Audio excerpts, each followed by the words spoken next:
আজকে আমরা computer system and অর্গানাইজেশনের যে চ্যাপ্টারটা সম্পর্কে পড়ব তা হলো কনসেপ্টস অফ সফটওয়্যার। প্রথমে আমরা দেখে নিই সফটওয়্যার কাকে বলে। সফটওয়্যার হলো কতগুলি প্রোগ্রামের সমষ্টি যা কম্পিউটারকে পরিচালনা করে এবং নির্দিষ্ট কাজ করার জন্য হার্ডওয়্যারকে নির্দেশ দেয়। সফটওয়্যার ছাড়া হার্ডওয়্যার কোনো কাজ করতে পারে না। এবার একটু বুঝে নিই, সফটওয়্যার হলো কতগুলি প্রোগ্রামের সমষ্টি, মানে অনেকগুলি প্রোগ্রাম মিলে একটা সফটওয়্যার তৈরি করে, যা কি করে, যা কম্পিউটারকে পরিচালনা করে এবং নির্দিষ্ট কাজ করার জন্য হার্ডওয়্যারকে নির্দেশ দেয়। খুব ভালো করে বুঝবো, কম্পিউটারকে পরিচালনা অর্থাৎ কম্পিউটারের সমস্ত কিছুকে পরিচালনা অর্থাৎ কম্পিউটারের হার্ডওয়্যার এবং সফটওয়্যারকে পরিচালনা, এবং নির্দিষ্ট কাজ করার জন্য কাকে নির্দেশ দেয়, হার্ডওয়্যারকে নির্দেশ দেয়। বুঝতে পারলাম? আচ্ছা, এবার আমরা একটু বুঝবো প্রোগ্রাম কাকে বলে। প্রোগ্রাম হলো, যদি এটা বুঝতে হয় ভালো করে তাহলে আচ্ছা চলো এইভাবে বোঝাই তোমাদেরকে, তোমাদের বুঝতে সুবিধা হবে। ক্লাসে বসে আছো, এবার আমি বলছি ধরো একজনকে বের হও, সামনে আসো, তারপর বললাম দাও, তারপর বললাম পেছনে যাও, বেঞ্চে গিয়ে বসা। এই সমস্ত কাজগুলো কি করে হলো? আমি তোমাকে কিছু ইনস্ট্রাকশন দিলাম, ইনস্ট্রাকশনগুলো অনুযায়ী তুমি কাজ করলে। এবার যদি বুঝি ব্যাপারটা, এই ইনস্ট্রাকশনগুলো আমি কিভাবে দিয়েছি? ইনস্ট্রাকশনগুলো দিয়েছি আমি মুখের মাধ্যমে, অর্থাৎ আমি মুখের মাধ্যমে বলেছি, তুমি কানের মাধ্যমে সেগুলো রিসিভ করেছো। রিসিভ করে সেই অনুযায়ী তুমি তোমার যন্ত্রপাতি অর্থাৎ হাত পা বিভিন্ন হার্ডওয়্যারকে নাড়িয়েছো, নাড়িয়ে এই কাজগুলো করেছো। ঠিক তেমনি সফটওয়্যার হলো এই রকম কিছু লিখিত নির্দেশের সমষ্টি। এই ছোট ছোট নির্দেশগুলোকে বলা হয় প্রোগ্রাম। পরে আমরা এইগুলো সম্পর্কে আরও ডিটেলে পড়ব। এখন শুধু বুঝি যে সফটওয়্যার হলো কতগুলি প্রোগ্রামের সমষ্টি। প্রোগ্রামকে আমি শুধু ধরে নিতে পারি বা বুঝে নিতে পারি এই মুহূর্তে, প্রোগ্রাম হলো অনেকগুলি লাইনের সমষ্টি। লাইন মানে লিখিত লাইন। এই যে লিখেছি আমি এখানে 5খানা লাইন লিখেছি, বা হয়তো একটা প্রোগ্রাম করতে গেলে এখানে 50টা লাইন লিখতে হবে, 100টা লাইন লিখতে হবে, 500টা লাইন লিখতে হবে কোনো একটা পার্টিকুলার কাজের জন্য। বুঝতে পারছো? বেশ, এইটাকে বলা হয় সফটওয়্যার। এবার কি বলেছি আমরা?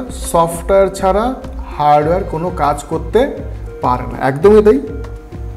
সফটওয়্যার হলো কম্পিউটারের প্রাণ, যেটা ছাড়া কোনো হার্ডওয়্যার কাজ করতে পারে না। বোঝা গেল? এবারে আমরা দেখে নেব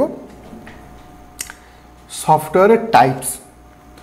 সফটওয়্যার মূলত দুইটি ভাগে ভাগ করা হয়। একটাকে বলা হয় সিস্টেম সফটওয়্যার, একটাকে বলা হয় অ্যাপ্লিকেশন সফটওয়্যার। এবার আমরা দেখে নেব সিস্টেম সফটওয়্যারের ভাগগুলি। প্রথম যে ভাগটা আছে তাকে বলা হয় অপারেটিং সিস্টেম, তারপরেরটাকে বলা হয় device driver, utility software, firmware, translator. এছাড়াও আরও বেশ কিছু সিস্টেম সফটওয়্যার আছে, সবগুলো আমাদের পক্ষে কভার করা সম্ভব না, দরকারও নেই। এবার আমরা যাব অ্যাপ্লিকেশন সফটওয়্যারে। প্রথম যেটা আছে word processing software, presentation software, web browser, graphics software, এবং এছাড়াও আরও বেশ কিছু এবং অসংখ্য আছে।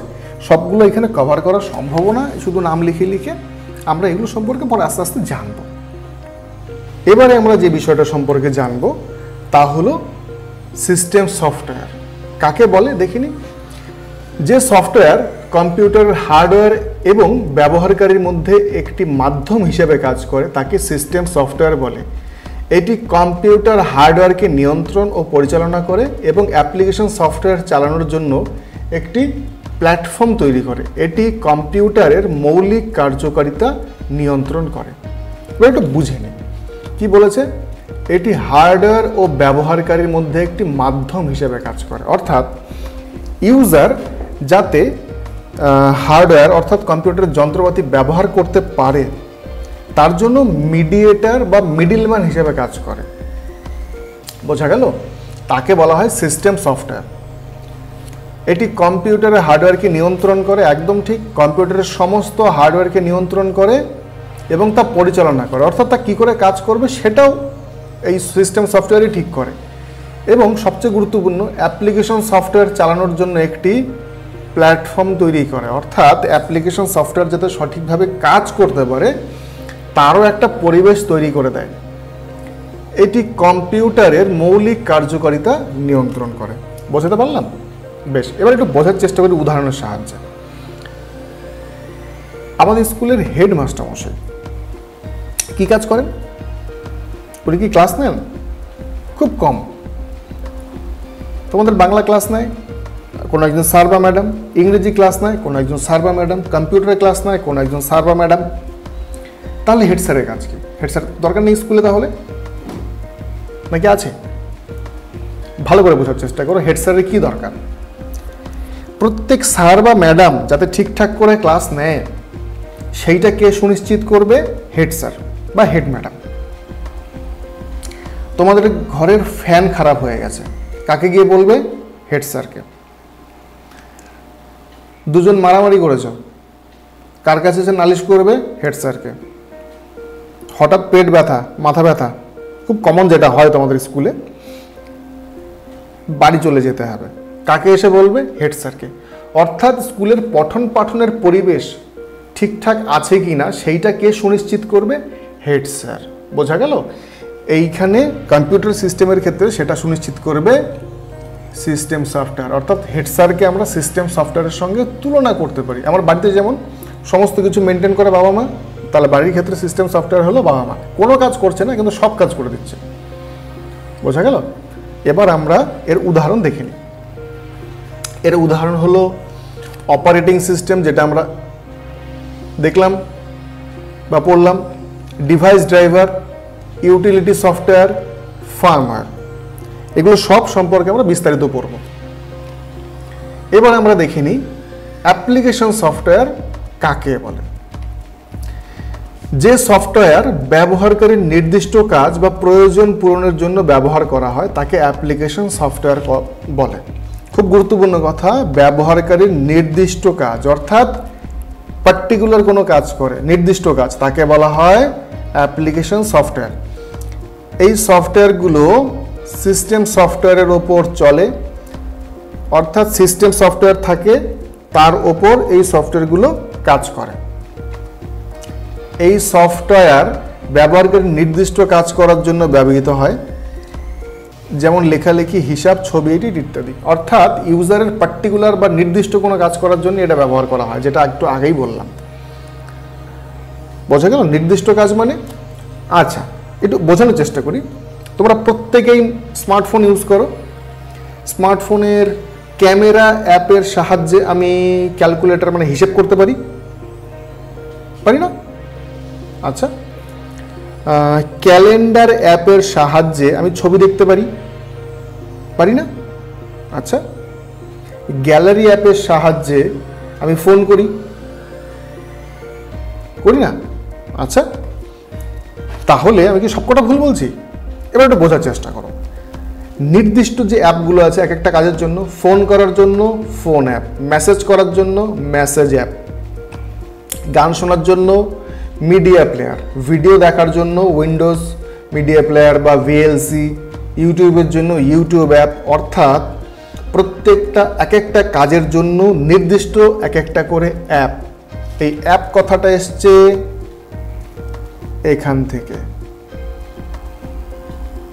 অ্যাপ্লিকেশন থেকে অ্যাপ এসছে, আর এখান থেকে সফটওয়্যারের এসটাকে নিয়ে তৈরি করে গেছে APPS, অর্থাৎ অ্যাপস। বোঝা গেল? এই হলো অ্যাপস বা অ্যাপ্লিকেশন সফটওয়্যার। এবার এই ছবিটা আমরা একটু বোঝার চেষ্টা করি। এখানে দেখো চারটি জিনিস লিখেছি, আমরা লিখেছি একটা user, application software, system software এবং হার্ডওয়্যার। প্রথমে আমরা বুঝে নেব ইউজার কি। ইউজার আমি বা তুমি যে কম্পিউটারটাকে ইউজ করছে সেই ইউজার। অ্যাপ্লিকেশন সফটওয়্যার কি? এক্ষুনি আমরা যেটা পড়লাম, কোনো নির্দিষ্ট কাজ করবে যে সফটওয়্যার তাকে বলা হয় অ্যাপ্লিকেশন সফটওয়্যার। সিস্টেম সফটওয়্যার কি? অ্যাপ্লিকেশন সফটওয়্যার এবং হার্ডওয়্যারের মাঝখানে একটা ব্রিজ বা মিডিয়াম হিসেবে কাজ করে। হার্ডওয়্যার কি? কম্পিউটারের সমস্ত যন্ত্রাংশ। এবার একটু ভালো করে বুঝবো। ইউজার এই অ্যাপ্লিকেশন সফটওয়্যারের মাধ্যমে হার্ডওয়্যারকে ইউজ করে, এবং হার্ডওয়্যারকে যাতে ইউজ করতে পারে তার জন্য মিডলে কে থাকে? System software. অর্থাৎ সিস্টেম সফটওয়্যার যদি না থাকে তাহলে ইউজার হার্ডওয়্যারকে ইউজ করতে পারবে না, মানে অর্থাৎ কোনো যন্ত্রপাতি ইউজ করতে পারবো না। এবার তুমি একটু বোঝার চেষ্টা করো। প্রথম যখন আমি এটা শুনেছিলাম না, আমার শুনে মনে হয়েছিল আমি তো নর্মালি মাউস ধরতে পারি বা কিবোর্ড টাচ করতে পারি, তাহলে তো আমি ইউজ করতে পারি। কিন্তু বিষয়টা তো এতটা সোজা না, একটু বুঝে দেখো। তুমি কিবোর্ড টাচ করতে পারো বা মাউস টাচ করতে পারো, তার মানে কি এই যে তুমি ওটাকে ইউজ করতে পারো? তুমি ইউজ তখনই করতে পারবে তুমি যদি ওটার কাজ করতে পারো। অর্থাৎ মাউসে তুমি একটা ক্লিক করবে, সেটা কম্পিউটার স্ক্রিনে ক্লিক হবে, বা কিবোর্ডে তুমি একটা লেখা লিখবে, সেটা কম্পিউটার স্ক্রিনে ফুটে উঠবে। এই অবধি যদি তুমি পৌঁছতে পারো তার মানে তুমি ইউজ করতে পারছো। সেটা কি করে হবে? এবার আমি ধরো বোঝার চেষ্টা করি, আমি একটা কিছু প্রিন্ট করাবো। কে প্রিন্ট করাবে? ইউজার। কিভাবে প্রিন্ট করাবে? কোনো অ্যাপ্লিকেশন সফটওয়্যারে আমি ধরেছি আমি এমএস ওয়ার্ডে কিছু একটা লিখেছি, এমএস ওয়ার্ডে লিখেছি, সেটা আমি প্রিন্ট করাবো কার মাধ্যমে? প্রিন্টারের মাধ্যমে। প্রিন্টার মানে হার্ডওয়্যারের মাধ্যমে প্রিন্ট করাবো। এবার ভালো করে বোঝার চেষ্টা করো। আমি এমএস সিস্টেম সফটওয়্যার আছে, ওএস আছে, অপারেটিং সিস্টেম যদি না থাকে তাহলে কি আমি প্রিন্টারটাকে ইউজ করতে পারবো না? একদমই পারবো না। বোঝাতে পারলাম? অর্থাৎ এই ছবিটার দ্বারা আমি বুঝতে পারছি বা বোঝার চেষ্টা করতে পারি যে প্রত্যেকটা কম্পিউটারের গুরুত্বপূর্ণ অংশ কিভাবে কাজ করে। এবার আমরা দেখে নেব সিস্টেম সফটওয়্যারের বিভিন্ন প্রকারভেদগুলো। অপারেটিং সিস্টেম কাকে বলে? অপারেটিং সিস্টেম এটি কম্পিউটারের সবচেয়ে গুরুত্বপূর্ণ সফটওয়্যার। আচ্ছা, সবচেয়ে গুরুত্বপূর্ণ সফটওয়্যার। এটি হার্ডওয়্যার এবং সফটওয়্যারের মধ্যে সংযোগ স্থাপন করে এবং কম্পিউটারের সমস্ত কার্যক্রম পরিচালনা করে। বুঝতে পারলে? সবচেয়ে গুরুত্বপূর্ণ সফটওয়্যার এটা। এটি কি করে? হার্ডওয়্যার এবং সফটওয়্যারের মধ্যে সংযোগ স্থাপন, ব্রিজের মতো কাজ করে। বেশ, এবার আমরা দেখব ডিভাইস ড্রাইভার। সেটা কি? এটি এমন সফটওয়্যার যা হার্ডওয়্যার ডিভাইসগুলোকে অপারেটিং সিস্টেমের সাথে যোগাযোগ করতে সাহায্য করে। যেমন করে আমি লিখেছি printer, sound card, network card, keyboard, mouse ইত্যাদি। এবার একটু বুঝে নিই। নতুন আমি একটা ডিভাইস এনে কম্পিউটারের সঙ্গে যুক্ত করলাম। আমি ধরে নিচ্ছি প্রিন্টার এনে যুক্ত করলাম। এবার আমার কম্পিউটার সিস্টেম তো প্রিন্টারটাকে চেনে না, তাহলে কাজ করবে কি করে প্রিন্টার? প্রিন্টারের সঙ্গে একটা সিডিতে বা প্রিন্টার যখন আমি ইনস্টল করব তখন প্রিন্টার সফটওয়্যার থেকে একটা ছোট্ট সফটওয়্যার আমি ডাউনলোড করে নেব, বা যখন ইউএসবিটা আমার কম্পিউটারের পেছনে লাগাবো বা কোনো না কোনোভাবে যখন আমি কম্পিউটারের সঙ্গে যুক্ত করব, তখন একটা ছোট্ট সফটওয়্যার প্রিন্টার সম্পর্কে আমার কম্পিউটারে ইনস্টল হবে। ওই সফটওয়্যারে লেখা থাকবে যে প্রিন্টার কি করে কাজ করবে, এই সংক্রান্ত বিষয়গুলো, যাকে বলা হয় ডিভাইস ড্রাইভার। অর্থাৎ নতুন যে যন্ত্রটা এসে কম্পিউটার সিস্টেমে যুক্ত হলো সেটা কি করে কাজ করবে সেইটা সম্পর্কে একটু জানান দেওয়া। এটা সম্পর্কে বলি, আমরা যখন ইলেকট্রনিক কোনো জিনিস কিনি, অ্যামাজন বা ফ্লিপকার্ট থেকে যখন আমরা কিনি, তখন সেটার বাড়িতে আসার পরে দেখি যে 4 পাতা, 5 পাতা, 10 পাতার একটা ছোট্ট বই থাকে। বইটাতে কি লেখা থাকে? ওই যন্ত্রটা কি করে কাজ করে। যদি আমরা সেটা খুলে দেখি না, আমরা সেটা খুলে দেখি কখন? যখন যন্ত্রটা ঠিকঠাক কাজ করে না, তখন আমরা দেখি যে আচ্ছা এইটা টিপলে এইটা কাজ করবে, এইটা টিপলে এটা কাজ করবে। বুঝতে পারলাম? ওই লেখাটাকে বলা হয় ডিভাইস ড্রাইভার। কম্পিউটারের ক্ষেত্রে সেটা একটা সফটওয়্যার রূপে আসে। এবার দেখে নেব ইউটিলিটি সফটওয়্যার কাকে বলে।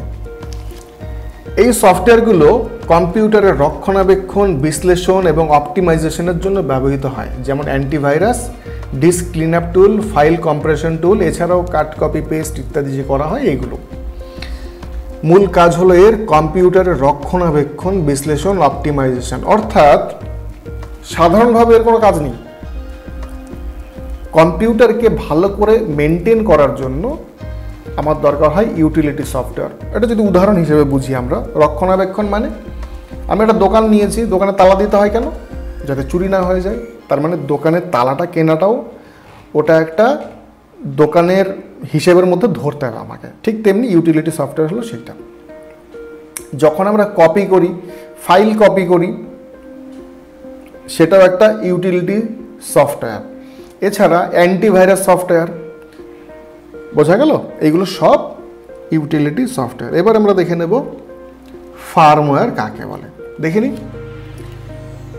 এটি একটি নির্দিষ্ট হার্ডওয়্যার ডিভাইসের ভেতরে স্থায়ীভাবে সংরক্ষিত সফটওয়্যার, যা ডিভাইসটিকে কিভাবে কাজ করতে হবে তা নির্দেশ করে। এটি হার্ডওয়্যারের সাথে সরাসরি কাজ করে। এটা একটু বুঝে নিই। একটু আগে যে আমরা পড়লাম ডিভাইস ড্রাইভার, ডিভাইস ড্রাইভারটা কোথায় থাকে? ডিভাইস ড্রাইভার একটা ছোট্ট সফটওয়্যার যেটি কম্পিউটার অর্থাৎ কম্পিউটারের হার্ড ডিস্কে ইনস্টল করা হয়। বোঝা গেল? একটা ছোট্ট সফটওয়্যার যা কম্পিউটারের হার্ড ডিস্কে ইনস্টল করা হয়। তাহলে এবার ফার্মওয়্যার কি? ফার্মওয়্যার হলো ছোট্ট একটি সফটওয়্যার যেটা কোথায় স্টোর করা হয়? যেটা ওই পার্টিকুলার যন্ত্রটাতে স্টোর করা হয়, যে যন্ত্রটাতে কাজ করবে। সেটা আমার প্রিন্টার হতে পারে, আমার মাউস হতে পারে, আমার স্পিকার হতে পারে, আমার কিবোর্ড হতে পারে, সমস্ত কিছু হতে পারে আমার একটা ফার্মওয়্যার। ফার্মওয়্যার অর্থাৎ ওই যন্ত্রটার ভেতরে যে ছোট্ট সফটওয়্যার আছে, যে যন্ত্রটা কী করে নিজে কাজ করবে সেইটা বোঝানোর জন্য যে সফটওয়্যার, তাকে বলা হয় ফার্মওয়্যার। এটি হার্ডওয়্যারের সঙ্গে সরাসরি কাজ করে। বোঝা গেল? বেশ। এবার আমরা দেখব ট্রান্সলেটর। এটি হলো এক ধরনের সফটওয়্যার প্রোগ্রাম যা একটি কম্পিউটার প্রোগ্রামিং ভাষায় লেখা কোডকে অন্য একটি ভাষায় বা মেশিন কোডে রূপান্তরিত করে। বোঝা গেল? কিছু বুঝতে পারো না। চল এটা একটু বোঝার চেষ্টা করি। আমি ধরে নিচ্ছি তোমরা দুজন দাঁড়িয়ে আসো। একজন শুধু বাংলায় কথা বলতে পারো, একজন শুধু ইংরেজিতে কথা বলতে পারো। দুজন দুটো কোম্পানির, বড় দুটো কোম্পানির মালিক বা মালকিন। তোমরা চাইছো নিজেদের মধ্যে কোম্পানির ব্যবসাকে বাড়াতে, কিন্তু সেটা কিভাবে? এটার জন্য তোমাদের দুজনকে কথা বলতে হবে, কিন্তু সেটা তো সম্ভব না। একজন কথা বলতে পারো শুধু বাংলা, একজন কথা বলতে পারো শুধু ইংরেজিতে। কি করতে হবে? মাঝখানে একজন ট্রান্সলেটর দরকার, যে কি করবে বাংলাটাকে ইংরেজি এবং ইংরেজিটাকে বাংলায় রূপান্তরিত করবে। ঠিক এই কাজটাই করে একটা সফটওয়্যার প্রোগ্রাম, যা কম্পিউটার প্রোগ্রামিং ভাষায় লেখা কোডকে অন্য একটি ভাষায় বা মেশিন কোডে, যা কম্পিউটার সরাসরি বুঝতে পারে, সেই ভাষায় রূপান্তরিত করবে। বোঝা গেল? বেশ। এবারে আমরা এই অনুবাদক সম্পর্কে ভালো করে পড়ব। দেখি, অনুবাদক মূলত তিন রকম। প্রথম যে অনুবাদকটা আছে তাকে বলা হয় কম্পাইলার। কাকে বলে কম্পাইলার? কম্পাইলার হলো এক ধরনের ট্রান্সলেটর যা হাই লেভেল প্রোগ্রামিং ল্যাঙ্গুয়েজে লেখা সম্পূর্ণ সোর্স কোডকে একেবারে মেশিন কোড বা বাইট কোডে রূপান্তর করে। এটি পুরো প্রোগ্রামটিকে স্ক্যান করে এবং যদি ত্রুটি ইত্যাদি থাকে তবে তার একটি তালিকা দেয়। কোডটি এরর ফ্রি হওয়ার পর একটি এক্সিকিউটেবল ফাইল তৈরি করে। এই ফাইলটি পরবর্তীতে সরাসরি চালানো যায়। এবার একটু বুঝে নিই আমরা কম্পাইলার কাকে বলে। এটা হাই লেভেল ল্যাঙ্গুয়েজে লেখা, অর্থাৎ কি হাই লেভেল ল্যাঙ্গুয়েজ মানে কি? হাই লেভেল ল্যাঙ্গুয়েজ মানে হলো যে ল্যাঙ্গুয়েজ মানুষ বুঝতে পারে। যেমন সি, C++, জাভা। মানুষ বুঝতে পারে মানে অর্থাৎ মানুষ যে ভাষা লিখতে পারে। আমরা আগেই আলোচনা করেছি কম্পিউটার শুধুমাত্র 0 এবং 1 ছাড়া কোনো কিছু বুঝতে পারে না। এবার মানুষ 0 আর 1 দিয়ে কোনো কিছু মনে রাখতে পারবে না। মানুষ যে ভাষায় লেখে সেটা হলো হাই লেভেল ল্যাঙ্গুয়েজ। এর মধ্যে অনেক ইংরেজির মিল আছে, যেমন সি, C++, জাভা। কম্পাইলার কি করবে? এই হাই লেভেল ল্যাঙ্গুয়েজে লেখা একটি প্রোগ্রামকে, পুরো প্রোগ্রামকে, আমি ধরে নিচ্ছি সেটা যদি 5 পাতার প্রোগ্রাম হয়, 200 লাইনের প্রোগ্রাম হয়, 100 লাইনের প্রোগ্রাম হয়, পুরো প্রোগ্রামটিকে পড়বে। পড়ার পর সেটিকে মেশিন ল্যাঙ্গুয়েজে রূপান্তরিত করবে। বোঝা গেল?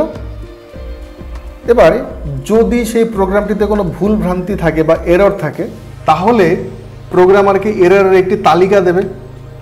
প্রোগ্রামারের কাজ হলো সেই কোডটিকে এরর ফ্রি করার। এবার এরর ফ্রি হওয়ার পর একটি এক্সিকিউটেবল ফাইল তৈরি করবে। এক্সিকিউটেবল মানে যেই ফাইলটা রান হবে, যে সফটওয়্যার বা প্রোগ্রাম যাই বলো সেটা রান হবে, যেটিকে পরবর্তীতে চালানো যাবে। বোঝা গেল? এটা হলো কম্পাইলার। এর পরবর্তী যে ট্রান্সলেটরটা আছে তাকে বলা হয় ইন্টারপ্রিটার। দেখিনি এটা কাকে বলে? ইন্টারপ্রিটার হলো এক ধরনের ট্রান্সলেটর যা হাই লেভেল প্রোগ্রামিং ল্যাঙ্গুয়েজে লেখা কোডকে লাইন বাই লাইন পড়ে এবং তাৎক্ষণিকভাবে এক্সিকিউট করে। এটি কোনো এক্সিকিউটেবল ফাইল তৈরি করে না। যখন একটি লাইন অনুবাদ করে এক্সিকিউট করা হয়, তারপরেই পরের লাইনে যায়। যদি কোনো লাইনে ত্রুটি থাকে তবে সেখানেই প্রোগ্রাম থেমে যায়। এটা বুঝিনি। আবারও সেই হাই লেভেল ল্যাঙ্গুয়েজে লেখা প্রোগ্রামিং কোড এটাকে কিভাবে পড়ে? লাইন বাই লাইন, অর্থাৎ প্রত্যেকটা লাইন পড়বে। যদি 100টা লাইন থাকে তাহলে এক একটা লাইন করে পড়বে। বোঝা গেল?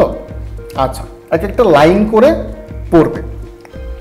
এবারে লাইন বাই লাইন যখন পড়ে তখন যদি কোনো ভুল বের হয়, এই যে লাইনের ত্রুটি থাকে, তবে সেখানেই প্রোগ্রাম আটকে যায়। আমি ধরে নিচ্ছি 10টি লাইন আছে একটি প্রোগ্রামে, 3 নম্বর লাইনে ভুল আছে। 1 নম্বর লাইনটা ইন্টারপ্রেটার পড়বে, ওকে আছে, কোনো সমস্যা নেই। 2 নম্বর লাইন ইন্টারপ্রেটার পড়বে, কোনো সমস্যা নেই। 3 নম্বর লাইনে যখন আসবে ইন্টারপ্রেটার, যখনই দেখবে সমস্যা আছে, ইন্টারপ্রেটার 3 নম্বর লাইনে চুপ করে দাঁড়িয়ে যাবে এবং প্রোগ্রামারকে বলবে যে 3 নম্বর লাইনে ভুল আছে। ঠিক তখন প্রোগ্রামার 3 নম্বর লাইনের ভুলটা সংশোধন করবে।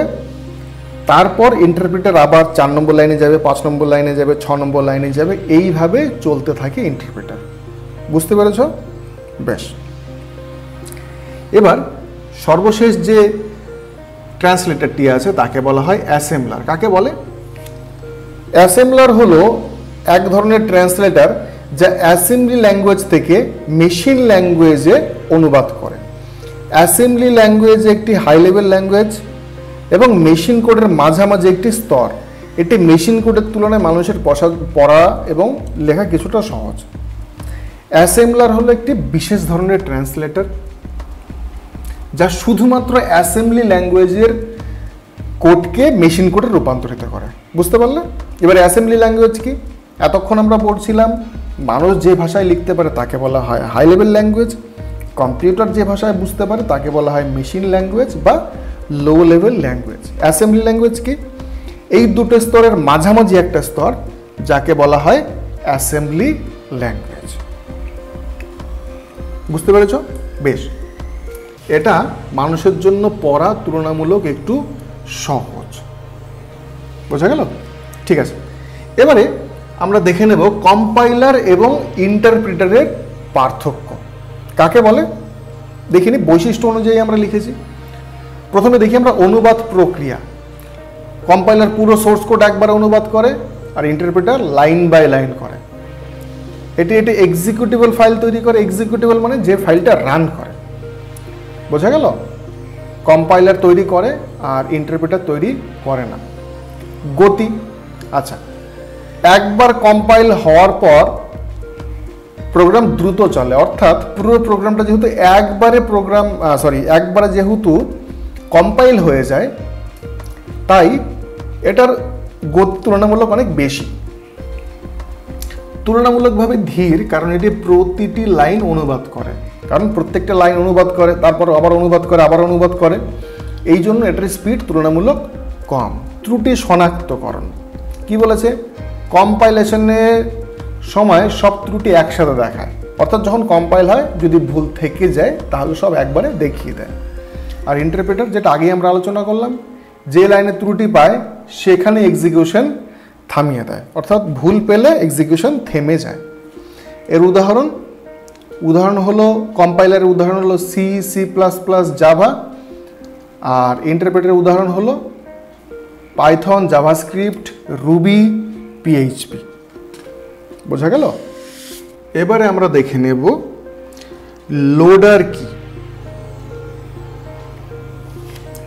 লোডার হলো সিস্টেম সফটওয়্যার যা কম্পাইলার বা অ্যাসেম্বলার দ্বারা তৈরি এক্সিকিউটেবল প্রোগ্রামটিকে মেমোরিতে লোড করে এবং এক্সিকিউশন শুরু করে। অর্থাৎ এটি অপারেটিং সিস্টেমের অংশ যা এক্সিকিউটেবল ফাইলকে মেমোরিতে লোড করে এবং রান করায়। এটি ছাড়া কোনো প্রোগ্রাম শুরু করা সম্ভব নয়। এবার একটু বুঝি। লোডার হলো একটি সিস্টেম সফটওয়্যার যা কম্পাইলার বা অ্যাসেম্বলার দ্বারা তৈরি এক্সিকিউটেবল প্রোগ্রামকে মেমোরিতে লোড করে। বোঝা গেল? মেমোরিতে লোড করে। আমরা এর আগে পড়েছি কম্পিউটার যখন কাজ করে তখন সমস্ত কিছু এনে মেমোরিতে লোড করতে হয়। এই লোড করার কাজটা কে করবে? এই লোডার বলে যে সফটওয়্যারটা আছে এ মেমোরিতে এনে লোড করবে এবং লোড করার পর সেটা এক্সিকিউশনে শুরু করে। অর্থাৎ এটি অপারেটিং সিস্টেমের অংশ যা এক্সিকিউটেবল ফাইলকে মেমোরিতে লোড করবে এবং রান করাবে। এটি ছাড়া কোনো প্রোগ্রাম শুরু করা সম্ভবই নয়। বোঝা গেল? এবার আমরা দেখিনি লোডারের মূল কাজগুলি কী কী। লোডারের মূল কাজ হলো এক্সিকিউটেবল ফাইলকে র্যামে স্থানান্তর করা। র্যামে স্থানান্তর করা মানে অর্থাৎ ওই যে বললাম মেমোরিতে স্থানান্তর করা। যে ফাইলটা এক্সিকিউট হবে সেই ফাইলটাকে এনে র্যামে রাখা। কার কাজ? লোডারের কাজ। তারপর বলেছি রিলোকেটিং, প্রোগ্রামের প্রয়োজনীয় ঠিকানায় কোড ও ডেটা বসানো। যেখানে যেখানে যা দরকার পড়বে সেগুলো বসাবে প্রয়োজন অনুযায়ী। প্রোগ্রাম চালানোর জন্য প্রস্তুত করা। যদি কোনো এক্সটার্নাল লিঙ্কিং বলে একটা জিনিস আছে সেটা আমরা এক্ষুনি পড়ব। এই কাজটাও যদি দরকার পড়ে তাহলেই করবে। বোঝা গেল? আচ্ছা, এবার আমরা যেটা পড়ব সেটা হলো লিঙ্কার। কাকে বলে? লিঙ্কার হলো একটি সিস্টেম সফটওয়্যার যা কম্পাইলার দ্বারা তৈরি করা একাধিক অবজেক্ট ফাইল ও লাইব্রেরি ফাইল একত্রে সংযুক্ত করে একটি এক্সিকিউটেবল ফাইল তৈরি করে। এটি অস্থায়ীভাবে থাকা কোড ও ফাংশনগুলিকে স্থায়ীভাবে যুক্ত করে। যখন আমরা একটি বড় প্রোগ্রাম লিখি তখন আমরা প্রায়ই প্রোগ্রামটিকে ছোট ছোট অংশে ভাগ করে লিখি। প্রতিটি অংশ আলাদাভাবে কম্পাইল করে অবজেক্ট ফাইল তৈরি হয়। এছাড়া প্রোগ্রামে আমরা অনেক সময় স্ট্যান্ডার্ড লাইব্রেরি ফাংশন ব্যবহার করি। এই সমস্ত ফাইল ও ফাংশনকে একত্রিত করে চলার উপযোগী একটি সম্পূর্ণ ফাইল বানানোর কাজটি লিঙ্কার করে। এটা আমরা পড়লাম লিঙ্কার সম্পর্কে। এবার একটু বুঝি কাকে বলে লিঙ্কার। লিঙ্কার মানে যে লিঙ্ক করে, একদম সোজা ভাষায়। আচ্ছা, এটা যদি বুঝতে হয় আমরা বুঝবো, ধরো তোমরা একটা প্রজেক্ট তৈরি করছো। প্রজেক্ট তৈরি করতে হবে, প্রজেক্টের 15টি পাতা এবং 3 জন মিলে করছো। তাহলে এমনভাবে অনেক সময় করো না যে আমি 5টা পাতা, তুই 5টা পাতা, তুই 5টা পাতা, 3 জন আলাদা আলাদা করে নিলে শেষে 3টে 5 পাতা অর্থাৎ 5 পাতা 5 পাতা 5 পাতা এই 15 পাতাকে একসঙ্গে একত্রিত করলে এই কাজটাকে করে লিঙ্কার করে। আমরা এক্ষুনি যেটা বললাম একাধিক অবজেক্ট ফাইল ও লাইব্রেরি ফাইল একত্রে সংযুক্ত করে এক্সিকিউটেবল ফাইল তৈরি করে। বোঝা গেল? একাধিক অবজেক্ট ফাইলকে একত্রিত করে এবং যদি প্রয়োজন পড়ে সেগুলোকে এক্সিকিউটও করে। কে করে? লিঙ্কার করে। একটু আগে আমরা লোডার পড়েছি। লোডার কি কাজ করে? সমস্ত ফাইলকে এনে মেমোরিতে লোড করে, যেগুলো এক্সিকিউট করা হবে মেমোরিতে অর্থাৎ র্যামে লোড করে। আর লিঙ্কারের কাজ হলো যে ফাইলগুলো এক্সিকিউট হবে সেইগুলো যদি প্রপারলি লিঙ্ক আপ না থাকে তাহলে সেই সবগুলোকে একটার সঙ্গে একটা যুক্ত করা। ঠিক আছে? এবার আমরা দেখে নিই লিঙ্কারের মূল কাজগুলি কী কী। একাধিক অবজেক্ট ফাইলকে একত্রিত করে, যেটা আমরা এক্ষুনি পড়লাম। এক্সটার্নাল ফাংশনের ঠিকানা নির্ধারণ করে। এক্সটার্নাল ফাংশন মানে একটা ফাইল যখন তৈরি হচ্ছে বা একটা সফটওয়্যার যখন তৈরি হচ্ছে এর মধ্যে একাধিক প্রোগ্রাম থাকে, প্রোগ্রামের আন্ডারে একাধিক ফাংশন থাকে। এমন যদি কোনো ফাংশন থাকে যেটা বাইরে থেকে এনে ওর সঙ্গে যুক্ত করতে হবে সেই কাজটাও করা হয়। কে করে? লিঙ্কার করে। সব কোডকে মিলিয়ে একটি এক্সিকিউটেবল ফাইল তৈরি করে। বোঝা গেল? বেশ, এবারে আমরা যে বিষয়টা সম্পর্কে পড়বো তা হলো অপারেটিং সিস্টেম। এটা সম্পর্কে আমরা অলরেডি পড়ে নিয়েছি। এটি হলো একটি সিস্টেম সফটওয়্যার যেটা পড়েছি। অ্যাপ্লিকেশন সফটওয়্যার ও হার্ডওয়্যারের মধ্যে ইন্টারফেস হিসেবে কাজ করে, মাধ্যম হিসেবে কাজ করে। আচ্ছা বেশ, এবারে আমরা দেখে নেব অপারেটিং সিস্টেমের কার্যাবলী কি। এইটুকু শুধু বুঝে নাও তোমরা। কম্পিউটারের সবচেয়ে গুরুত্বপূর্ণ যদি কোনো সফটওয়্যার থাকে সেটা হলো সিস্টেম সফটওয়্যার, আর সবচেয়ে গুরুত্বপূর্ণ সিস্টেম সফটওয়্যার হলো অপারেটিং সিস্টেম। কম্পিউটারের সমস্ত কাজ এই করে, এক কথায়। কি কি করে দেখে নিই। Process management. কাকে বলে প্রসেস? প্রসেস কথার মানে হলো a process is a function which is in under execution. অর্থাৎ যখন যে প্রোগ্রামটা সিপিইউ এক্সিকিউট করে তাকে বলা হয় প্রসেস। একটু সোজা করে যদি বলি, আমি ধরে নিচ্ছি সিপিইউ মানে হলো একটা উনান, রান্না হবে, সিপিইউ সমস্ত রান্না করবে, যেটা আমরা কাজ করার ক্ষেত্রে বলি, কাজ করে ঠিক একই জিনিস বলবো যে সিপিইউ রান্না করছে। আচ্ছা, বোঝার চেষ্টা করো, প্রসেস কাকে বলে? যখন যেটা রান্না হচ্ছে সেটাকে বলা হচ্ছে প্রসেস। যতক্ষণ রান্না হচ্ছে না ততক্ষণ অবধি সেটা প্রসেস থাকছে না। বোঝা গেল? Which is in under execution is called process, মানে যেটা রান্না হচ্ছে সেটাকে বলা হয় প্রসেস। অর্থাৎ যেটার কাজ চলছে, যখন যেটা এক্সিকিউট হচ্ছে তাকে বলা হচ্ছে প্রসেস। আশা করছি বুঝতে পেরেছ। কম্পিউটারের memory management, internal memory, external memory, primary memory, secondary memory, সমস্ত কিছুকে ম্যানেজ করে কে? Operating system. ফাইল ম্যানেজমেন্ট মানে কম্পিউটারে যত ধরনের ফাইল হবে, তৈরি হবে, সেগুলোকে লিঙ্ক করা, বিভিন্নভাবে সেভ করা, সেখান থেকে তথ্য উদ্ধার করা কে করবে? Operating system. ডিভাইস ম্যানেজমেন্ট অর্থাৎ হার্ডওয়্যার ম্যানেজমেন্ট, কম্পিউটারের সঙ্গে যুক্ত যত ধরনের যন্ত্রপাতি আছে সবগুলোকে ম্যানেজ করবে কে? এই অপারেটিং সিস্টেম। সিকিউরিটি ম্যানেজমেন্ট অর্থাৎ বাইরে থেকে যদি এক্সটার্নাল কোনো থ্রেট আসে সেইগুলোকে কে ম্যানেজ করবে? এই অপারেটিং সিস্টেম। এবারে দেখব জব অ্যাকাউন্টিং। জব অ্যাকাউন্টিং কাকে বলে? বিভিন্ন ব্যবহারকারী তার কাজের জন্য কতখানি সিস্টেম রিসোর্স ব্যবহার করছে সেটার একটা ট্র্যাক রিপোর্ট অর্থাৎ একটা হিসেব রাখতে হবে বা একটা তালিকা তৈরি করতে হবে, তাকে বলা হয় জব অ্যাকাউন্টিং। এরপর আছে এরর হ্যান্ডলিং অর্থাৎ সিস্টেমের কোনো ধরনের যদি কোনো ত্রুটি হয় বা ভুল হয় সেইগুলিকে ঠিক করে হ্যান্ডেল করবে, অর্থাৎ যাতে কম্পিউটার সিস্টেম বা ইউজার যদি খুব একটা বুঝতে না পারে বা খুব যেন অসুবিধা না হয় তাকে বলা হয় এরর হ্যান্ডলিং। অর্থাৎ এ টু জেড প্রায় সমস্ত কাজই অপারেটিং সিস্টেমই করে। বোঝা গেল? এবারে আমরা দেখব অপারেটিং সিস্টেমের প্রকারভেদ। প্রথম যেটা আছে তাকে বলা হয় সিঙ্গেল ইউজার অপারেটিং সিস্টেম। কাকে বলে? এই ধরনের অপারেটিং সিস্টেম শুধুমাত্র একজন ব্যবহারকারীকে এক সময় কম্পিউটার ব্যবহার করার অনুমতি দেয়। একজন ইউজার এক সময়ে কম্পিউটার ব্যবহার করে, অর্থাৎ বুঝতে পেরেছ? বেশ, একে বলা হয় সিঙ্গেল ইউজার অপারেটিং সিস্টেম। এটি সাধারণত কম্পিউটার বা ওয়ার্ক স্টেশনে ব্যবহৃত হয়। এর উদাহরণ দেখিনি। এর উদাহরণ হলো MS-DOS, উইন্ডোজ 95, 98 প্রাথমিক সংস্করণ যেগুলো আছে এগুলো সবই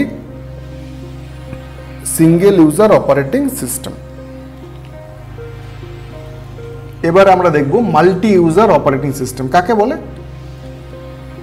এই ধরনের অপারেটিং সিস্টেম একাধিক ব্যবহারকারীকে একই সময়ে একটি কম্পিউটার সিস্টেমে অ্যাক্সেস বা কাজ করার অনুমতি দেয়, অর্থাৎ একাধিক ইউজার অ্যাট এ টাইম এটাকে ইউজ করতে পারবে, তাকে বলা হয় মাল্টি ইউজার অপারেটিং সিস্টেম। উদাহরণ দেখিনি।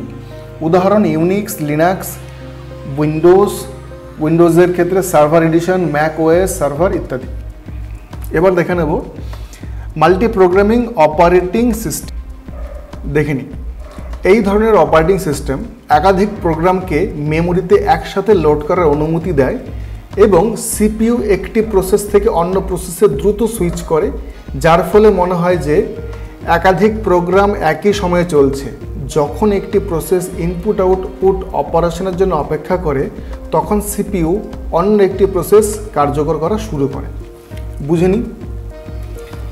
একাধিক প্রোগ্রাম অর্থাৎ মাল্টিপল প্রোগ্রাম একসঙ্গে কাজ করে যে অপারেটিং সিস্টেমে তাকে বলা হয় মাল্টি প্রোগ্রামিং অপারেটিং সিস্টেম। আচ্ছা, কিভাবে কাজ করে?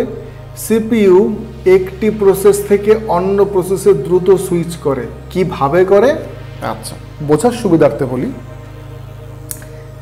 আমি ধরে নিই সিপিইউকে একটা উনানের সঙ্গে, একটু আগে যেটা বললাম, একটা আমার কাছে বাড়িতে একটাই উনান আছে, একটাই বার্নার, রান্না হচ্ছে একসঙ্গে 3টে,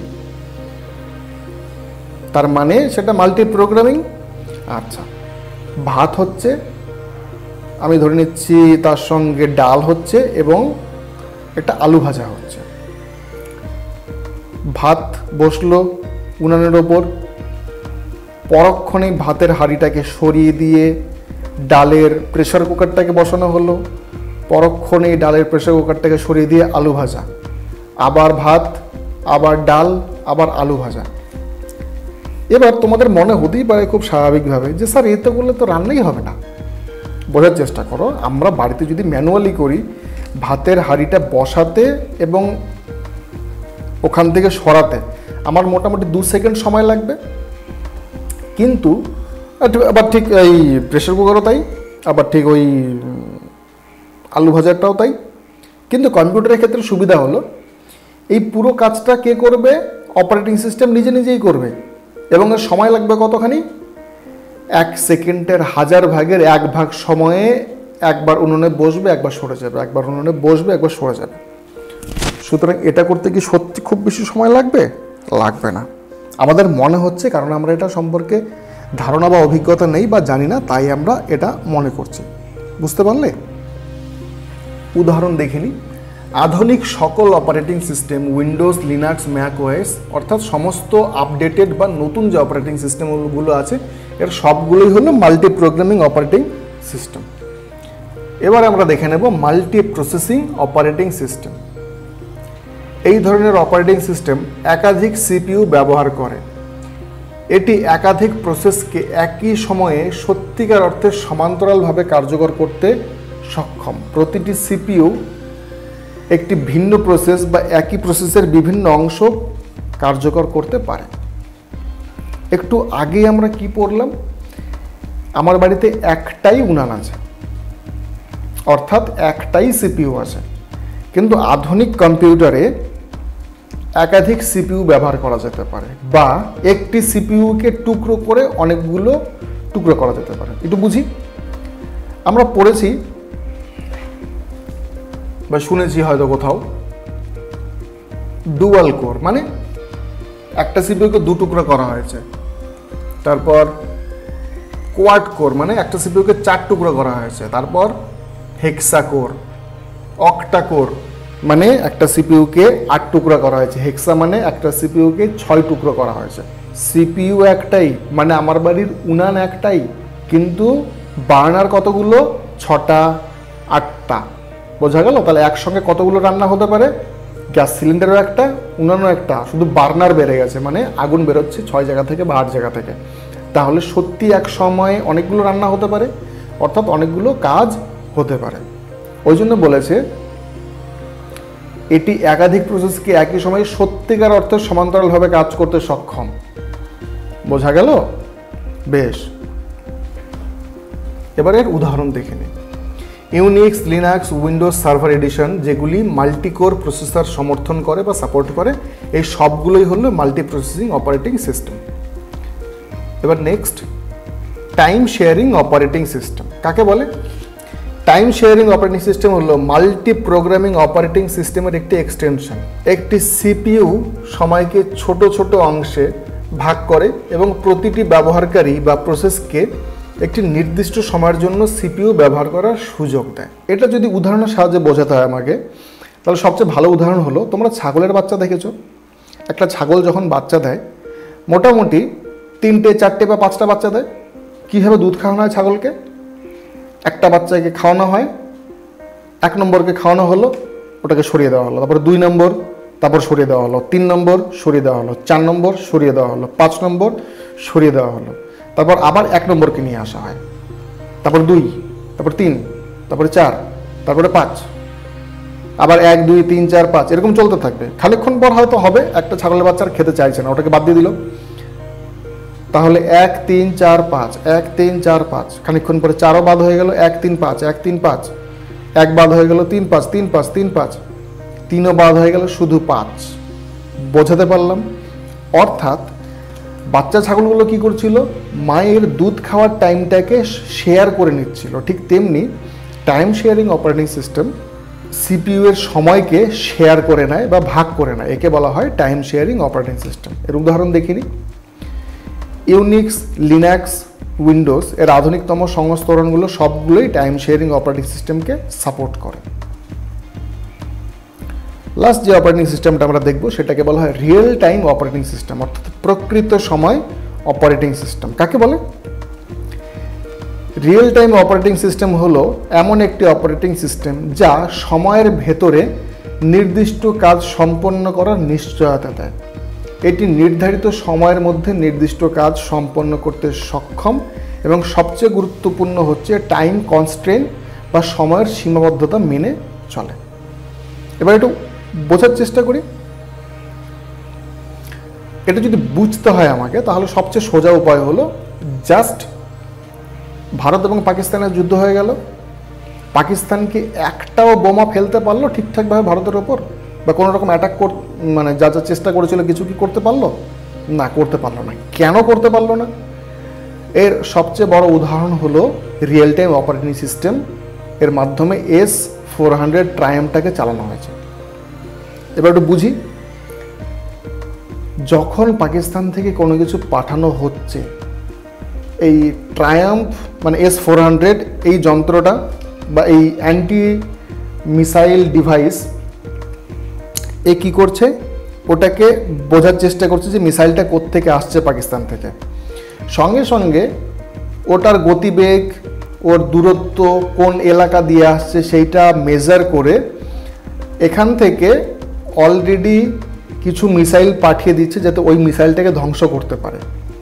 এবং এটা এত দ্রুত গতিতে, এত সূক্ষ্মভাবে হচ্ছে যে বোঝাই যাচ্ছে না, মনে হচ্ছে যেন দুজন মুখোমুখি যুদ্ধ করছে। না, ওটা ডিফেন্স সিস্টেম অটোমেটিক করছে। এটাকে বলা হচ্ছে রিয়েল টাইম অপারেটিং সিস্টেমের একটা উদাহরণ। বুঝতে পারলে তোমরা? বেশ, দেখিনি কোথায় কোথায় ব্যবহৃত হয়। এমবেডেড সিস্টেম, সেন্সর নিয়ন্ত্রণ, মেডিকেল ডিভাইস, গাড়ির সফটওয়্যার ইত্যাদি কাজে এটা ব্যবহার করা হয়, ডিফেন্স সিস্টেমে ব্যবহার করা হয়। এবারে আমরা জিইউআই এবং সিইউআই এর ধারণা সম্পর্কে একটু জানব। কাকে বলে? জিইউআই এর পুরো কথাটা হলো গ্রাফিক্যাল ইউজার ইন্টারফেস। জিইউআই হলো এমন একটি ইউজার ইন্টারফেস যেখানে ব্যবহারকারীরা চিত্র, আইকন, বোতাম, উইন্ডো ইত্যাদি ব্যবহার করে কম্পিউটারের সঙ্গে যোগাযোগ করতে পারে। এতে মাউস বা টাচ স্ক্রিনের মাধ্যমে কাজ করা যায়। এটি দেখতে ব্যবহারকারীর জন্য আরও সহজ ও আকর্ষণীয় হয়। অর্থাৎ আমরা আজকের দিনে যে স্মার্টফোন, যা কম্পিউটার ব্যবহার করছি, এই সমস্তটাই জিইউআই অর্থাৎ গ্রাফিক্যাল ইউজার ইন্টারফেস। বুঝতে পারলে? এখানে কি কি থাকবে? এখানে চিত্র থাকবে, আইকন থাকবে, বোতাম থাকবে, উইন্ডো থাকবে ইত্যাদি সমস্তগুলো থাকবে। এগুলোকে বলা হয় গ্রাফিক্যাল ইউজার ইন্টারফেসের টুল। এবার তোমাদের একটু বোঝানোর চেষ্টা করি এটা সম্পর্কে। এটা আমার প্রথম স্ক্রিন বা হোম স্ক্রিন। এখানে দেখো প্রচুর আইকন দেখতে পাচ্ছ। স্টার্ট বাটনে ক্লিক করলে প্রচুর কিছু খুলে যাচ্ছে। এই আইকনগুলো দেখতে পাচ্ছ, এগুলো সব এক একটা আইকন। এখানে আইকন, এখানে ফোল্ডার আইকন, এখানে ফাইলের আইকন। বুঝতে পারলে? এগুলো সবগুলোকেই বলা হচ্ছে আইকন। এবার আমরা দেখে নিই জিইউআই এর বৈশিষ্ট্য। জিইউআই এর প্রথম বৈশিষ্ট্যটা ব্যবহার করা খুব সহজ, কারণ ইউজার ইন্টারফেসটা খুব সোজা। মাউস, টাচ ব্যবহার করে কাজ করা যায়। মাল্টিটাস্কিং করা সহজ, নতুন ইউজারদের জন্য উপযোগী। বোঝা গেল? মাল্টিটাস্কিং মানে একাধিক কাজ করা যায়। এর উদাহরণ দেখে নিই। এর উদাহরণ হলো উইন্ডোজ অপারেটিং সিস্টেম, অ্যান্ড্রয়েড ফোনের ইন্টারফেস, যা দেখতে পাই, প্রচুর অ্যাপ দেখতে পাই। Mac OS, Microsoft Word, Excel, web browser, এগুলো সব হলো গ্রাফিক্যাল ইউজার ইন্টারফেসের উদাহরণ। এবারে আমরা দেখব সিইউআই বা ক্যারেক্টার ইউজার ইন্টারফেস। সিইউআই হলো এমন একটি ইন্টারফেস যেখানে কেবলমাত্র টেক্সট বা ক্যারেক্টার ব্যবহার করে কম্পিউটারের সঙ্গে যোগাযোগ করতে হয়। এতে ব্যবহারকারীকে কমান্ড টাইপ করে কম্পিউটারকে নির্দেশ দিতে হয়। অর্থাৎ এটা এমন একটা ইন্টারফেস যেখানে শুধু টেক্সট এবং ক্যারেক্টারই ব্যবহার করা হয়। বোঝা গেল? এবার একটু লক্ষ্য করি।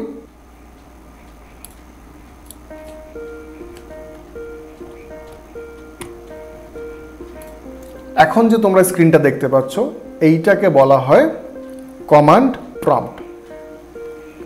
এটাকে যদি জুম করি, নিচের কোনো ছবি দেখতে পারবে না। দেখো, এখন আমি এখানে যাই কিছু করি না কেন, সমস্তটাই আমাকে করতে হবে শুধু লিখে লিখে। লিখি,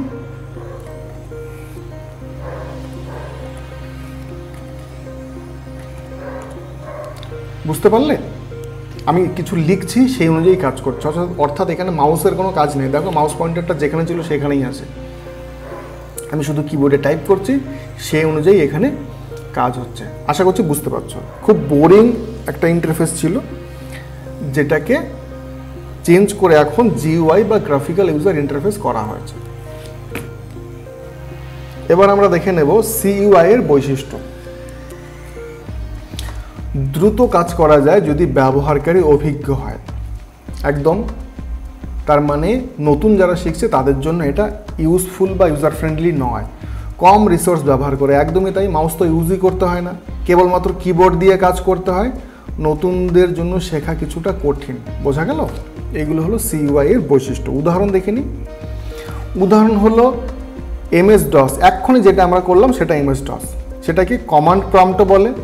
লিনাক্স বলে একটা সফটওয়্যার আছে বা অপারেটিং সিস্টেম আছে, সেখানকার এখানে এরকমই দেখতে। ইউনিক্স শেল, সেটা অনেকটা এই রকমই দেখতে। এবারে আমরা দেখব লিনাক্সের বেসিক কিছু কমান্ড সম্পর্কে। প্রথম আমরা দেখব PWD বলে একটি কমান্ড আছে। PWD কমান্ডের কাজ হলো প্রেজেন্ট ওয়ার্কিং ডিরেক্টরি সম্পর্কে আমাদেরকে জানায়। এবারে দেখব LS, বর্তমান ডিরেক্টরিতে থাকা ফাইল ও ফোল্ডারগুলো সব দেখায়। LS এর আবার অতিরিক্ত দুটো অপশন আছে, একটা LSL, যার কাজ হলো বিস্তারিতভাবে দেখায়। কি দেখায়? পারমিশন, ওনারশিপ ইত্যাদি সমস্ত কিছু দেখায়। এবার লেখা আছে LSA, এর কাজ কি? গোপন ফাইলগুলি সমস্ত কিছু দেখায়। এবারে দেখব CD, এর কাজ হলো চেঞ্জ ডিরেক্টরি, অর্থাৎ একটি ডিরেক্টরি থেকে অন্য ডিরেক্টরিতে যেতে সাহায্য করে। এর আবার দুটি বিশেষ কমান্ড আছে। সেই দুটো কমান্ড কি?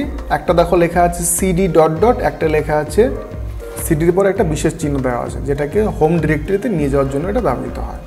এবারে আমরা দেখব MKDIR, এর পুরো নাম হলো মেক ডিরেক্টরি, অর্থাৎ নতুন ডিরেক্টরি তৈরি করতে ব্যবহৃত হয়। নতুন ডিরেক্টরিটা তৈরি করেছি, নাম দিয়েছি মাই ফোল্ডার। এবারে আমরা দেখব RMDIR, এর কাজ কি? এর কাজ হলো যে ডিরেক্টরি আছে বা খালি ডিরেক্টরি আছে সেটিকে মুছে ফেলতে এটি ব্যবহার করা হয়। এবারে আমরা দেখব টাচ বলে একটি কমান্ড, যার কাজ হলো নতুন একটি ফাইল তৈরি করতে টাচ এই কমান্ডটি ব্যবহার করা হয়। আর ফাইলটার নাম দেওয়া হয়েছে myfile.txt। এবার আমরা দেখব RM বলে একটি কমান্ড, যা ব্যবহার করা হয় ফাইল বা ডিরেক্টরি মুছতে বা মুছে ফেলতে। RM মানে রিমুভ myfile.txt। myfile.txt ফাইল বা ডিরেক্টরিটি মুছে ফেলবে। এর একটি অপশন আছে RMR, অর্থাৎ ফোল্ডার সহ ফাইলের সমস্ত কিছু মুছে ফেলবে, অর্থাৎ মাই ফোল্ডারের ভেতরে যদি আরও বেশ কিছু ফাইলও থাকে সেগুলোও মুছে ফেলবে। এবারে আমরা দেখব CP মানে হলো ফাইল বা ফোল্ডার কপি করতে ব্যবহৃত হয়। CP কথার অর্থ হলো কপিকে ছোট করে CP লিখেছে।